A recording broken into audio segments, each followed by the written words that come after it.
જય માતાજી મિત્રો, આજની સેવા બોડેલી તાલુકાના નાની બામરોલી ગામથી આપણા રોહિતભાઈ તરફથી છે.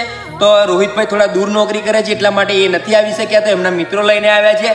તો આજની સેવા છે આપણા રાશન કીટ, અને અત્યારે આપણે આવ્યા છે બોડી તલાવડી ગામ, જ્યાં દાદી એકલા રહે છે. તો એમને આગળ પાછળ કોઈ હે નહીં, તો એમના માટે આપણે નાની સેવા લઈને આવ્યા. તો આ સેવા તમને કેવી લાગી કોમેન્ટ કરીને જણાવજો, અને ખાસ આપણા રોહિતભાઈ માટે એક સારી કોમેન્ટ કરી દેજો, અને આ વિડીયો ગમે તો તમારા મિત્રોને શેર કરી દેજો. જય શ્રી રામ, જય માતા.